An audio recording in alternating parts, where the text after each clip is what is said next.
All right, this section is going to be for the linear and absolute value functions section. I'm not going to review linear functions. I think that from the summer assignment packet you can get a good handle on using the point slope form of the linear equation, which is really important in calculus because we really use it all the time. And students typically haven't learned it, so definitely read through that and try those questions. But I think you guys have done enough math as a student to be able to pick up on that without being taught it explicitly. However, I do want to address absolute value functions because when we deal with absolute value functions in calculus, we always talk about them as piecewise functions, and we convert them. We start off with an absolute value, we rewrite it as a piecewise, and a lot of students have not seen that before. So what we're going to start off with is the parent graph of an absolute value function, which is back on page 5. And so, I guess I didn't draw it in, but I'll go ahead and do that now. You guys should know it's that function that looks like a V, like this. I would mess it up on the video. Dang it. And some of you are probably watching me do that and being able to tell. Okay, there's what the absolute value function looks like. So what we would actually call this in calculus, instead of saying it's one function as absolute value, is we would say it's a piecewise linear function. Half of the piecewise function is a positive linear function, so that's a slope of 1 and a y-intercept of 0. The other half of the function is a negative linear function. And so to write the absolute value function as a piecewise linear function, we would say f of x is going to have two pieces to it, negative x on the right side, on the left side, and positive x on the right side. And this is going to be if x is less than 0 and if x is greater than 0. And then at some point you have to include the 0. And it doesn't matter which one you include it on, you just have to include it on one of them so that you don't have a hole where the graph switches directions. So I'm going to go ahead and include it right here. So let's go ahead and try some of the other ones that I have here. So for the next example, or maybe the first example, let's say, I have f of x equals x plus 1 minus 3. And so if we rewrite this as a piecewise linear, then we're going to have two options. We're going to say that the inside the absolute value sign could have been the negative version of what it is. So it could have been a negative number, or it could have been a positive number. So that's how you write the two different options for the piecewise. And then here, for us to figure out where it switches directions, we just have to know what the x-coordinate of the vertex is. So here the vertex was at 0, 0. Here the vertex would be at -1, +3. And that vertex is where it switches directions. So I'm going to say if x is less than -1, if x is greater than -1. And then with that, I can go ahead and underline one of those. It doesn't matter which one. I can just underline one of them. Right? Now, some people, instead of having two pieces to the piecewise function, they have one piece for the left side and one piece for the right side, and then they have a third piece that's the single point of the vertex. So you are welcome to do that if you want. If you were someone who's going to write this as three pieces, then you would say this if x is less than -1, this if x is greater than -1, and then you would say -3 if x equals -1, because that point is the vertex where it switches directions.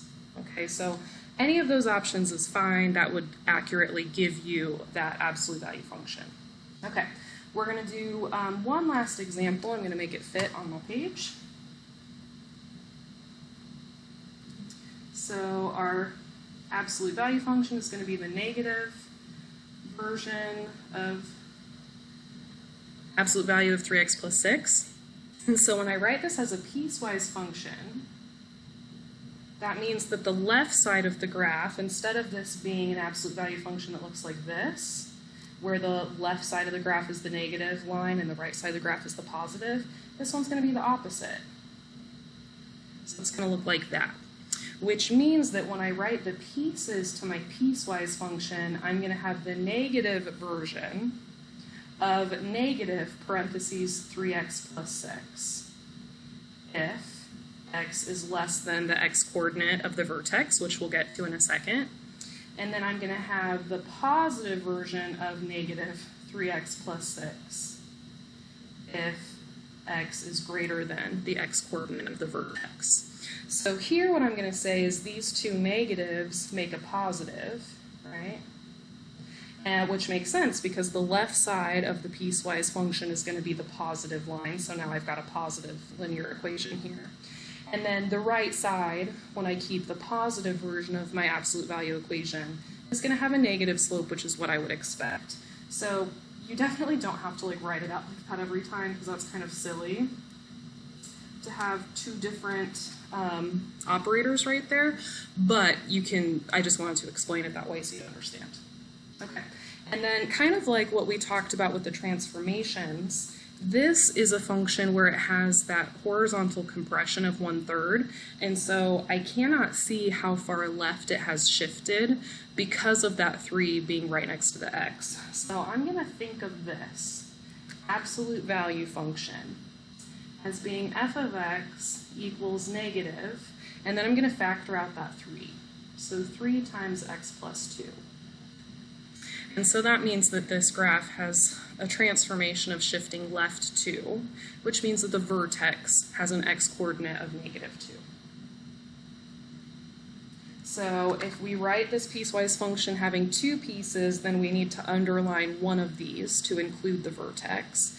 If you wanted to make it 3 pieces, then your third piece would be it equals 0 if x equals negative 2, because that's what the vertex of this absolute value function would be. It would be negative 2, 0. But I don't have space, so I'm going to go ahead and write it like this. Okay. The last thing I wanted to show you actually is how to type a piecewise function into your calculator. Now, if you have the TI-84 plus CE, those really fancy ones that are in color, those actually have a piecewise function option. I've never used it before, but when we start school, I can probably figure it out and show you how to do that. But for the rest of us who are not quite as fancy, you can actually type it in with your normal calculator screen, and not very many people know how to do this, so I'm going to go ahead and show you. So I'm going to go ahead and graph the second one that we did just to show that it really does equal that piecewise function. So what I'm going to type in is 3x plus 6, and then I hit the division sign. And this is not because I'm dividing it by something, it's almost like I'm doing computer programming, so I'm going to tell the calculator when to use that function. And what I'm going to do is I'm going to type in the domain, the limited domain that I'm going to use for this line, which is that x is less than or equal to negative 2. So I'm going to say if x second math, if x is less than or equal to negative 2, and then I'm going to do negative of 3x plus 6, division sign, and I'm going to hit second math. I forgot. Hold on. Forgot to put the x. X, and then second math is greater than negative 2.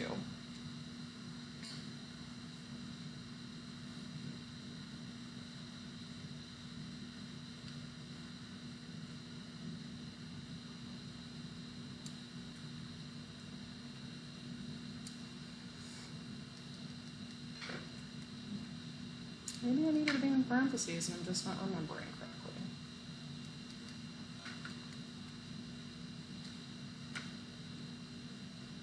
There we go. Okay, so, sorry about that, I forgot. When you do those limited domains, you have to put them in parentheses. So we can see that there's our piecewise function, we can see that left half and the right half. Now if I go ahead and for my third function, just type in that version of the absolute value graph that we had. So math, over to number, you'll see that it won't graph anything new because it's actually the exact same thing.